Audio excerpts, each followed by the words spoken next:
Don Quixote by Miguel de Cervantes Saavedra. Volume I, Chapter 27. Of how the curate and the barber proceeded with their scheme together with other matters worthy of record in this great history. Full size, the curate's plan did not seem a bad one to the barber, but on the contrary so good that they immediately set about putting it in execution. They begged a petticoat and hood of the landlady, leaving her in pledge a new cassock of the curate's, and the barber made a beard out of a grey-brown or red oxtail in which the landlord used to stick his comb. The landlady asked them what they wanted these things for, and the curate told her in a few words about the madness of Don Quixote,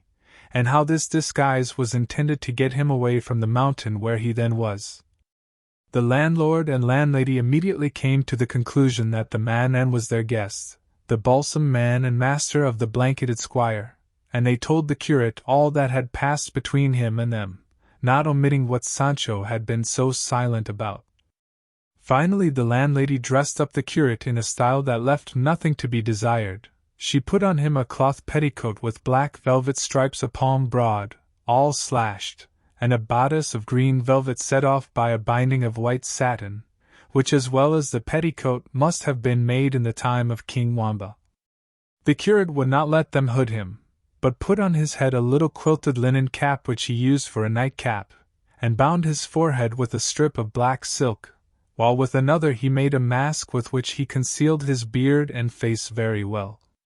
He then put on his hat, which was broad enough to serve him for an umbrella, and enveloping himself in his cloak seated himself woman-fashion on his mule, while the barber mounted his with a beard down to the waist of mingled red and white, for it was, as has been said, the tail of a clay-red ox. They took leave of all, and of the good Maritornes, who, sinner as she was, promised to pray a rosary of prayers that God might grant them success in such an arduous and Christian undertaking as that they had in hand. But hardly had he sallied forth from the inn when it struck the curate that he was doing wrong in rigging himself out in that fashion, as it was an indecorous thing for a priest to dress himself that way even though much might depend upon it, and saying so to the barber he begged him to change dresses, as it was fitter he should be the distressed damsel, while he himself would play the squire's part, which would be less derogatory to his dignity. Otherwise he was resolved to have nothing more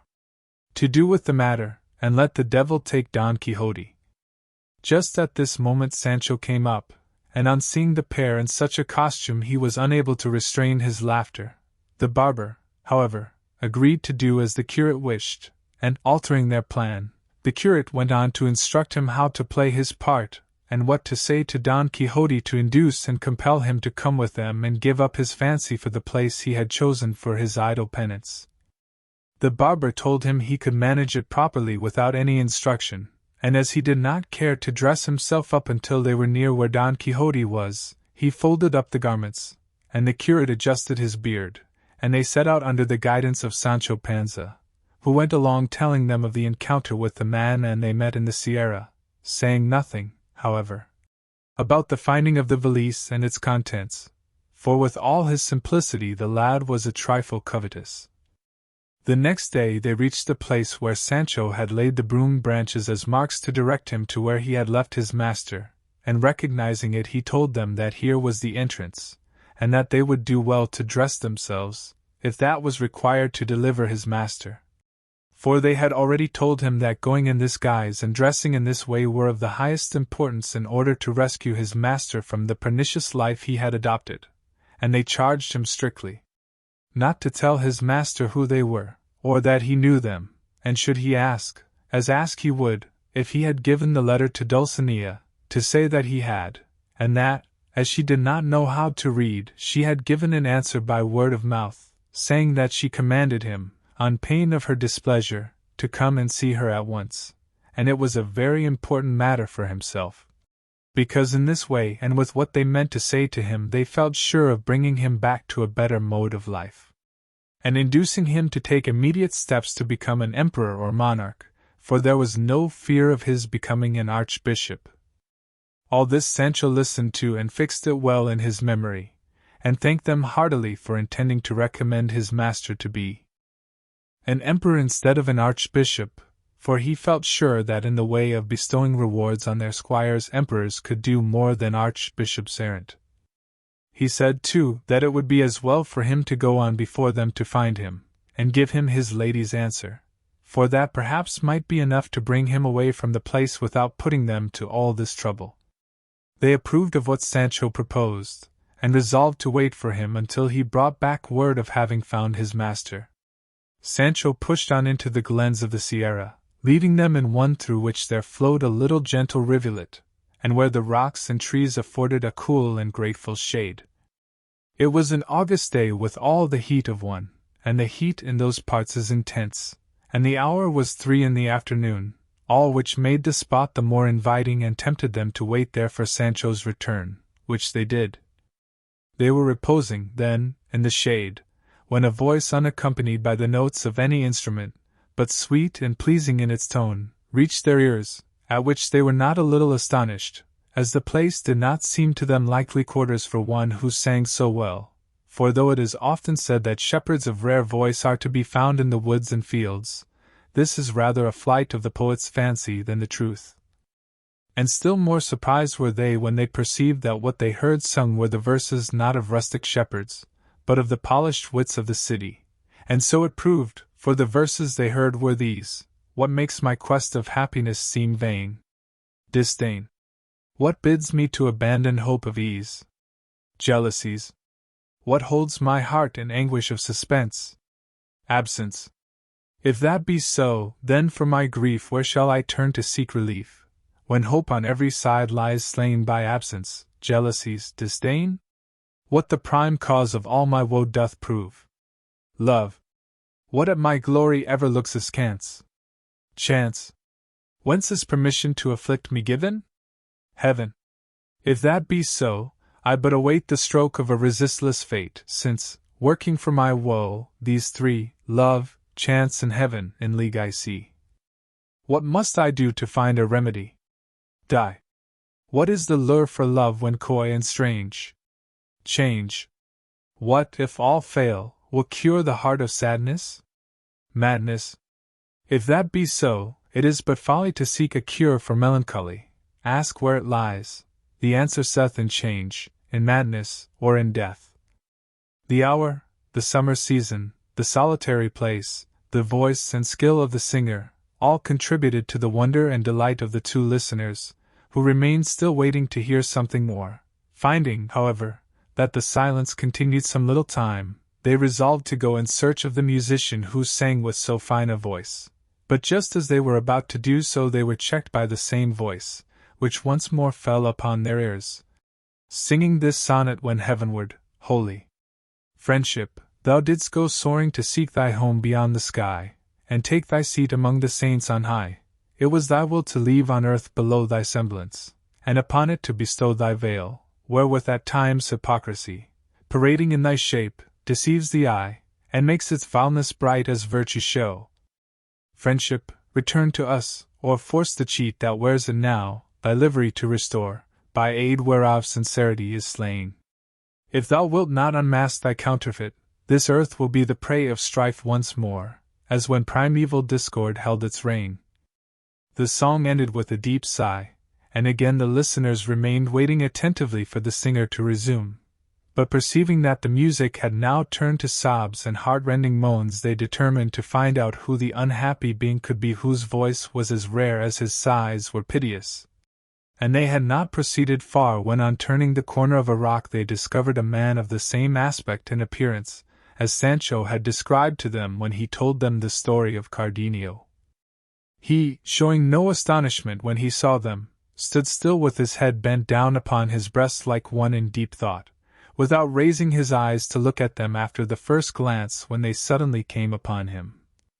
The curate, who was aware of his misfortune and recognized him by the description, being a man of good address, approached him and in a few sensible words entreated and urged him to quit a life of such misery, lest he should end it there, which would be the greatest of all misfortunes. Cardenio was then in his right mind, free from any attack of that madness which so frequently carried him away, and seeing them dressed in a fashion so unusual among the frequenters of those wilds, could not help showing some surprise, especially when he heard them speak of his case as if it were a well-known matter, for the curate's words gave him to understand as much, so he replied to them thus. I see plainly, sirs, whoever you may be, that heaven, whose care it is to succor the good, and even the wicked very often, here, in this remote spot, cut off from human intercourse, sends me, though I deserve it not, those who seek to draw me away from this to some better retreat, showing me by many and forcible arguments how unreasonably I act in leading the life I do, but as they know that, if I escape from this evil I shall fall into another still greater, perhaps they will set me down as a weak-minded man, or, what is worse, one devoid of reason, nor would it be any wonder, for I myself can perceive that the effect of the recollection of my misfortunes is so great and works so powerfully to my ruin, that in spite of myself I become at times like a stone, without feeling or consciousness. And I come to feel the truth of it when they tell me and show me proofs of the things I have done when the terrible fit overmasters me, and all I can do is bewail my lot in vain, and idly curse my destiny, and plead for my madness by telling how it was caused, to any that care to hear it, for no reasonable beings on learning the cause will wonder at the effects, and if they cannot help me at least they will not blame me, and the repugnance they feel at my wild ways will turn into pity for my woes. If it be, sirs, that you are here with the same design as others have come with, before you proceed with your wise arguments, I entreat you to hear the story of my countless misfortunes, for perhaps when you have heard it you will spare yourselves the trouble you would take in offering consolation to grief that is beyond the reach of it. As they, both of them, desired nothing more than to hear from his own lips the cause of his suffering, they entreated him to tell it, promising not to do anything for his relief or comfort that he did not wish. And thereupon the unhappy gentleman began his sad story in nearly the same words and manner in which he had related it to Don Quixote and the goatherd a few days before, when, through Master Elisabad, and Don Quixote's scrupulous observance of what was due to chivalry, the tale was left unfinished, as this history has already recorded, but now fortunately the mad fit kept off, allowed him to tell it to the end, and so, coming to the incident of the note which Don Fernando had found in the volume of Amadis of Gaul, Cardenio said that he remembered it perfectly and that it was in these words. Luscinda to Cardenio. Every day I discover merits in you that oblige and compel me to hold you in higher estimation. So if you desire to relieve me of this obligation without cost to my honor, you may easily do so. I have a father who knows you and loves me dearly, who without putting any constraint on my inclination will grant what will be reasonable for you to have, if it be that you value me as you say and as I believe you do. By this letter I was induced, as I told you, to demand Luscinda for my wife, and it was through it that Luscinda came to be regarded by Don Fernando as one of the most discreet and prudent women of the day, and this letter it was that suggested his design of ruining me before mine could be carried into effect. I told Don Fernando that all Luscinda's father was waiting for was that mine should ask her of him, which I did not dare to suggest to him, fearing that he would not consent to do so, not because he did not know perfectly well the rank, goodness, virtue, and beauty of Luscinda, and that she had qualities that would do honor to any family in Spain, but because I was aware that he did not wish me to marry so soon, before seeing what the Duke Ricardo would do for me. In short, I told him I did not venture to mention it to my father, as well on account of that difficulty, as of many others that discouraged me, though I knew not well what they were, only that it seemed to me that what I desired was never to come to pass. To all this Don Fernando answered that he would take it upon himself to speak to my father, and persuade him to speak to Luscinda's father. O ambitious Marius! O cruel Catalin! O wicked Sylla! O perfidious Ganelon! O treacherous Valido! O vindictive Julian! O covetous Judas! Traitor, cruel, vindictive, and perfidious, wherein had this poor wretch failed in his fidelity, who with such frankness showed thee the secrets and the joys of his heart? What offense did I commit? What words did I utter, or what counsels did I give that had not the furtherance of thy honor and welfare for their aim? But woe is me, wherefore do I complain? For sure it is that when misfortunes spring from the stars, descending from on high, they fall upon us with such fury and violence that no power on earth can check their course nor human device stay their coming. Who could have thought that Don Fernando, a high-born gentleman, intelligent, bound to me by gratitude for my services, one that could win the object of his love wherever he might set his affections, could have become so obdurate, as they say, as to rob me of my one ewe lamb that was not even yet in my possession? But laying aside these useless and unavailing reflections, let us take up the broken thread of my unhappy story.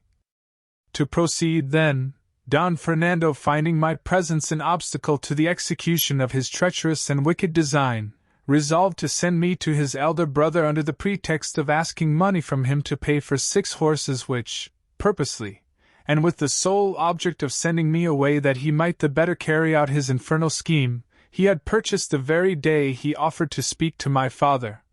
and the price of which he now desired me to fetch.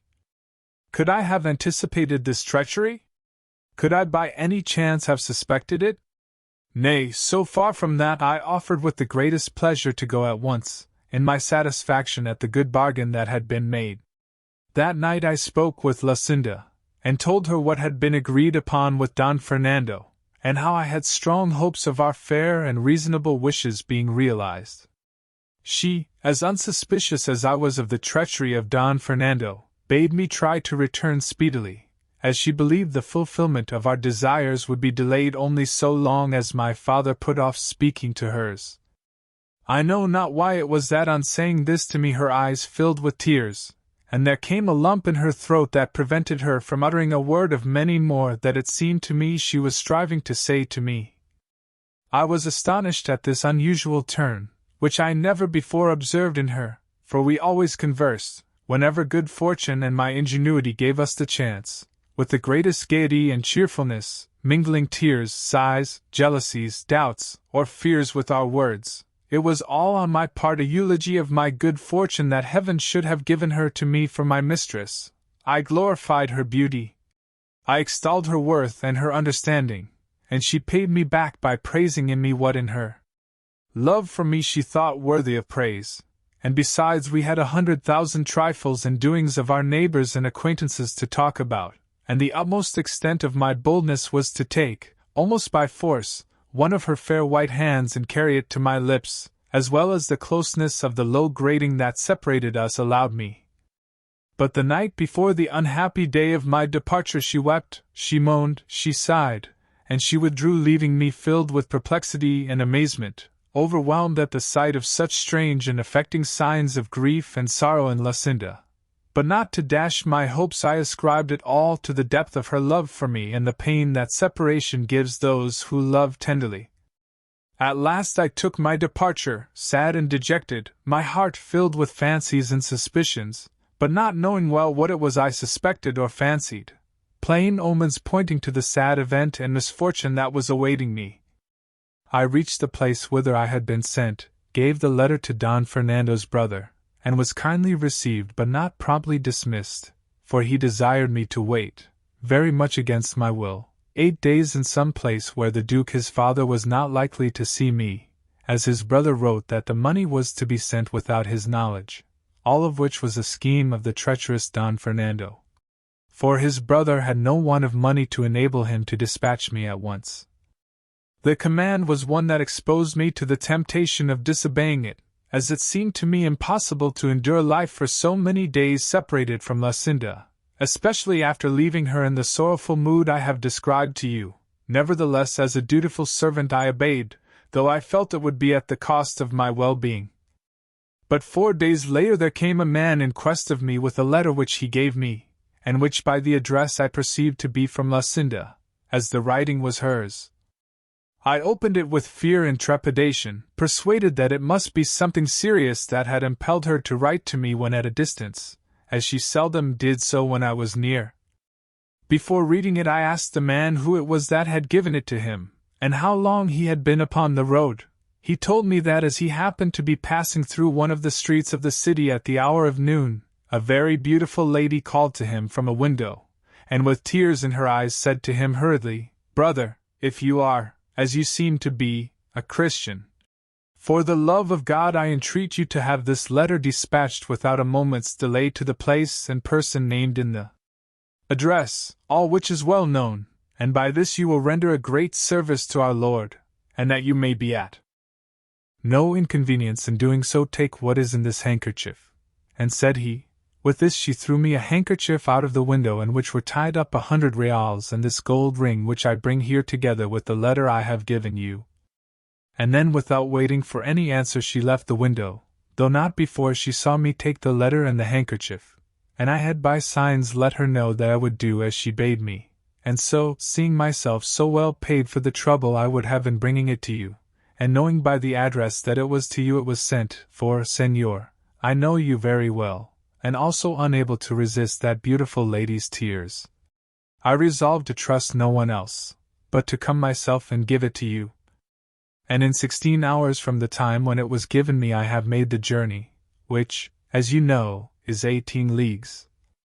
All the while the good-natured improvised courier was telling me this, I hung upon his words, my legs trembling under me so that I could scarcely stand. However, I opened the letter and read these words: "The promise Don Fernando gave you to urge your father to speak to mine, he has fulfilled much more to his own satisfaction than to your advantage. I have to tell you, Señor, that he has demanded me for a wife, and my father, led away by what he considers Don Fernando's superiority over you, has favored his suit so cordially, that in 2 days hence the betrothal is to take place with such secrecy, and so privately that the only witnesses are to be the heavens above and a few of the household. Picture to yourself the state I am in. Judge if it be urgent for you to come. The issue of the affair will show you whether I love you or not. God grant this may come to your hand before mine shall be forced to link itself with his who keeps so the faith that he has pledged." Such, in brief, were the words of the letter, words that made me set out at once without waiting any longer for reply or money, for I now saw clearly that it was not the purchase of horses but of his own pleasure that had made Don Fernando send me to his brother. The exasperation I felt against Don Fernando, joined with the fear of losing the prize I had won by so many years of love and devotion, lent me wings, so that almost flying I reached home the same day, by the hour which served for speaking with Lucinda. I arrived unobserved, and left the mule on which I had come at the house of the worthy man who had brought me the letter, and fortune was pleased to be for once so kind that I found Lucinda at the grating that was the witness of our loves. She recognized me at once, and I her, but not as she ought to have recognized me, or I her. But who is there in the world that can boast of having fathomed or understood the wavering mind and unstable nature of a woman? Of a truth no one. To proceed, as soon as Lucinda saw me she said, "Cardenio, I am in my bridal dress, and the treacherous Don Fernando and my covetous father are waiting for me in the hall with the other witnesses, who shall be the witnesses of my death before they witness my betrothal. Be not distressed, my friend, but contrive to be present at this sacrifice, and if that cannot be prevented by my words, I have a dagger concealed which will prevent more deliberate violence, putting an end to my life and giving thee a first proof of the love I have borne and bear thee." I replied to her distractedly and hastily, in fear lest I should not have time to reply, "May thy words be verified by thy deeds, lady, and if thou hast a dagger to save thy honor, I have a sword to defend thee or kill myself if fortune be against us." I think she could not have heard all these words, for I perceived that they called her away in haste, as the bridegroom was waiting. Now the night of my sorrow set in, the sun of my happiness went down, I felt my eyes bereft of sight, my mind of reason. I could not enter the house, nor was I capable of any movement, but reflecting how important it was that I should be present at what might take place on the occasion, I nerved myself as best I could and went in, for I well knew all the entrances and outlets, and besides, with the confusion that in secret pervaded the house no one took notice of me, so, without being seen, I found an opportunity of placing myself in the recess formed by a window of the hall itself, and concealed by the ends and borders of 2 tapestries, from between which I could, without being seen, see all that took place in the room. Who could describe the agitation of heart I suffered as I stood there, the thoughts that came to me, the reflections that passed through my mind? They were such as cannot be, nor were it well they should be told. Suffice it to say that the bridegroom entered the hall in his usual dress, without ornament of any kind. As groomsman he had with him a cousin of Lucinda's, and except the servants of the house there was no one else in the chamber. Soon afterwards Lucinda came out from an antechamber, attended by her mother and 2 of her damsels, arrayed and adorned as became her rank and beauty, and in full festival and ceremonial attire.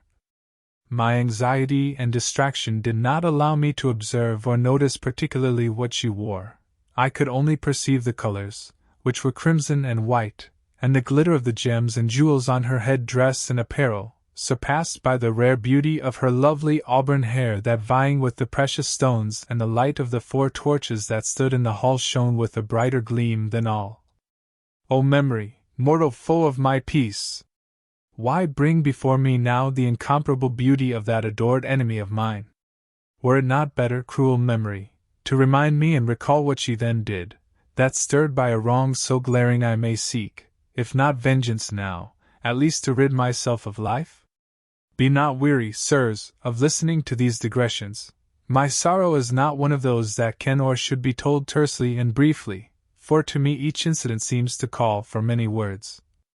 To this the curate replied that not only were they not weary of listening to him, but that the details he mentioned interested them greatly, being of a kind by no means to be omitted and deserving of the same attention as the main story. To proceed, then, continued Cardenio. All being assembled in the hall, the priest of the parish came in, and as he took the pair by the hand to perform the requisite ceremony, at the words, "Will you, Señora Lucinda, take Señor Don Fernando, here present, for your lawful husband, as the Holy Mother Church ordains?" I thrust my head and neck out from between the tapestries, and with eager ears and throbbing heart set myself to listen to Lucinda's answer, awaiting in her reply the sentence of death or the grant of life. Oh, that I had but dared at that moment to rush forward crying aloud, "Lucinda, Lucinda! Have a care what thou dost, remember what thou owest me, bethink thee thou art mine and canst not be another's, reflect that thy utterance of yes, and the end of my life will come at the same instant. O treacherous Don Fernando! Robber of my glory, death of my life! What seekest thou? Remember that thou canst not as a Christian attain the object of thy wishes, for Lucinda is my bride, and I am her husband. Fool that I am! Now that I am far away, and out of danger, I say I should have done what I did not do. Now that I have allowed my precious treasure to be robbed from me, I curse the robber, on whom I might have taken vengeance had I as much heart for it as I have for bewailing my fate. In short, as I was then a coward and a fool, little wonder is it if I am now dying shame-stricken, remorseful, and mad. The priest stood waiting for the answer of Lucinda, who for a long time withheld it, and just as I thought she was taking out the dagger to save her honor, or struggling for words to make some declaration of the truth on my behalf, I heard her say in a faint and feeble voice, "I will." Don Fernando said the same, and giving her the ring they stood linked by a knot that could never be loosed. The bridegroom then approached to embrace his bride, and she, pressing her hand upon her heart, fell fainting in her mother's arms. It only remains now for me to tell you the state I was in when in that consent that I heard I saw all my hopes mocked, the words and promises of Lucinda proved falsehoods, and the recovery of the prize I had that instant lost rendered impossible forever. I stood stupefied, wholly abandoned, it seemed, by heaven, declared the enemy of the earth that bore me, the air refusing me breath for my sighs, the water moisture for my tears. It was only the fire that gathered strength so that my whole frame glowed with rage and jealousy. They were all thrown into confusion by Lucinda's fainting, and as her mother was unlacing her to give her air, a sealed paper was discovered in her bosom which Don Fernando seized at once and began to read by the light of one of the torches. As soon as he had read it he seated himself in a chair, leaning his cheek on his hand in the attitude of one deep in thought, without taking any part in the efforts that were being made to recover his bride from her fainting fit. Seeing all the household in confusion, I ventured to come out regardless whether I were seen or not, and determined, if I were, to do some frenzied deed that would prove to all the world the righteous indignation of my breast in the punishment of the treacherous Don Fernando, and even in that of the fickle fainting traitress. But my fate, doubtless reserving me for greater sorrows, if such there be, so ordered it. At just then I had enough and to spare of that reason which has since been wanting to me, and so, without seeking to take vengeance on my greatest enemies, which might have been easily taken, as all thought of me was so far from their minds, I resolved to take it upon myself, and on myself to inflict the pain they deserved, perhaps with even greater severity than I should have dealt out to them had I then slain them. For sudden pain is soon over, but that which is protracted by tortures is ever slaying without ending life.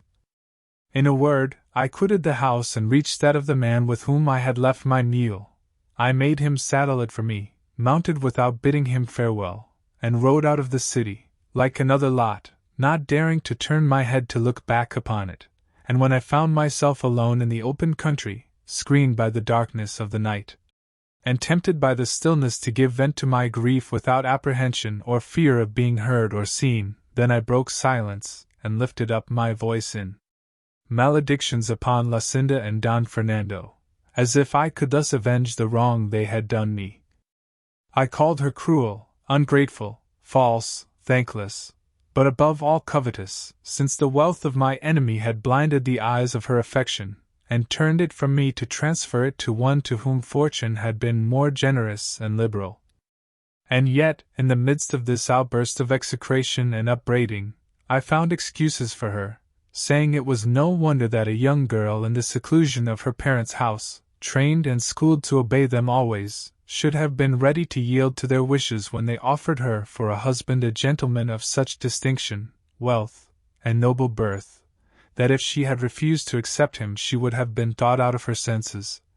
or to have set her affection elsewhere, a suspicion injurious to her fair name and fame. But then again, I said, had she declared I was her husband, they would have seen that in choosing me she had not chosen so ill but that they might excuse her, for before Don Fernando had made his offer they themselves could not have desired, if their desires had been ruled by reason, a more eligible husband for their daughter than I was, and she, before taking the last fatal step of giving her hand, might easily have said that I had already given her mine, for I should have come forward to support any assertion of hers to that effect. In short, I came to the conclusion that feeble love, little reflection, great ambition, and a craving for rank, had made her forget the words with which she had deceived me, encouraged and supported by my firm hopes and honorable passion. Thus soliloquizing and agitated, I journeyed onward for the remainder of the night, and by daybreak I reached one of the passes of these mountains, among which I wandered for 3 days more without taking any path or road, until I came to some meadows lying on I know not which side of the mountains, and there I inquired of some herdsmen in what direction the most rugged part of the range lay. They told me that it was in this quarter, and I at once directed my course hither, intending to end my life here. But as I was making my way among these crags, my mule dropped dead through fatigue and hunger, or, as I think more likely, in order to have done with such a worthless burden as it bore in me. I was left on foot, worn out, famishing, without any one to help me or any thought of seeking help, and so thus I lay stretched on the ground, how long I know not, after which I rose up free from hunger, and found beside me some goatherds, who no doubt were the persons who had relieved me in my need, for they told me how they had found me, and how I had been uttering ravings that showed plainly I had lost my reason. And since then I am conscious that I am not always in full possession of it, but at times so deranged and crazed that I do 1,000 mad things, tearing my clothes, crying aloud in these solitudes, cursing my fate, and idly calling on the dear name of her who is my enemy, and only seeking to end my life in lamentation. And when I recover my senses I find myself so exhausted and weary that I can scarcely move. Most commonly my dwelling is the hollow of a cork tree large enough to shelter this miserable body, The herdsmen and goatherds who frequent these mountains, moved by compassion, furnish me with food, leaving it by the wayside or on the rocks, where they think I may perhaps pass and find it. And so, even though I may be then out of my senses, the wants of nature teach me what is required to sustain me, and make me crave it and eager to take it. At other times, so they tell me, when they find me in a rational mood, I sally out upon the road, and though they would gladly give it me, I snatch food by force from the shepherds bringing it from the village to their huts. Thus do pass the wretched life t. Hat remains to me, until it be heaven's will to bring it to a close, or so to order my memory that I no longer recollect the beauty and treachery of Lucinda, or the wrong done me by Don Fernando. For if it will do this without depriving me of life, I will turn my thoughts into some better channel. If not, I can only implore it to have full mercy on my soul.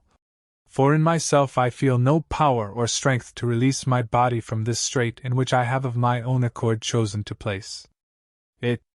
Such, sirs, is the dismal story of my misfortune. Say if it be one that can be told with less emotion than you have seen in me, and do not trouble yourselves with urging or pressing upon me what reason suggests as likely to serve for my relief, for it will avail me as much as the medicine prescribed by a wise physician avails the sick man who will not take it. I have no wish for health without Lucinda, and since it is her pleasure to be another's, when she is or should be mine, let it be mine to be a prey to misery when I might have enjoyed happiness. She by her fickleness strove to make my ruin irretrievable. I will strive to gratify her wishes by seeking destruction, and it will show generations to come that I alone was deprived of that of which all others in misfortune have a superabundance, for to them the impossibility of being consoled is itself a consolation, while to me it is the cause of greater sorrows and sufferings. For I think that even in death there will not be an end of them. Here Cardenio brought to a close his long discourse and story, as full of misfortune as it was of love. But just as the curate was going to address some words of comfort to him, he was stopped by a voice that reached his ear, saying in melancholy tones what will be told in the fourth part of this narrative. For at this point the sage and sagacious historian, Cid Hamete Benengeli, brought the third to a conclusion.